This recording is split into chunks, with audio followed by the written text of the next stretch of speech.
Well, hi folks, Rob McGregor here from Institute of Urban Ecology, and we're right now standing on a site where the first collections of Nebria brevicollis were made back in 2018 by some of our ecology students.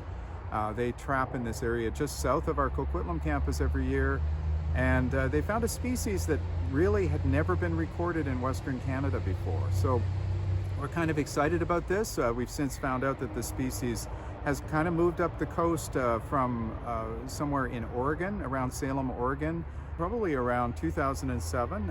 And we've been collaborating with scientists at the Oregon Department of Agriculture to try to find out more about the spread of this beetle. But it's a new thing in Western Canada. Now this particular insect species is not something that's going to cause a huge pest problem because it doesn't eat plants and it's not an agricultural threat, but it might displace some of our native ground beetle species that we have in the area. So we're very interested in what its effects are going to be, but right now what we're interested in is where is the beetle? We don't know where it is. We found it here in Coquitlam in about 4 locations. We have one record from down in Delta on farmland. We've got a record from UBC from a few years earlier than our records from 2015, but really that's all we know. So what we want you to do is get involved with our program, our Beetle Watch program, and help us find out where this species is in the greater Vancouver area and beyond that as well, if it happens to have spread a little farther than we think.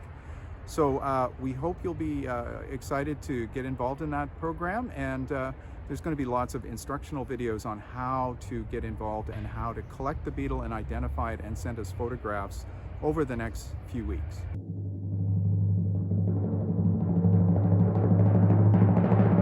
It's really the ideal time right now to be sampling for Nebria brevicollis because they're well-rested beetles that have been in a summer dormancy through July and August. They'll just be emerging now in September, getting ready to go through their mating cycle. So if you want to help us, this is the time. It's the perfect time to trap them, and we can even try trapping them over the winter months here. They're not going to disappear. They may be actively foraging in the winter if the temperatures are high enough. So yeah, let's hope you can get involved and trap some beetles for us and send us some great photos, and we'll let you know whether you've got Nebria or not.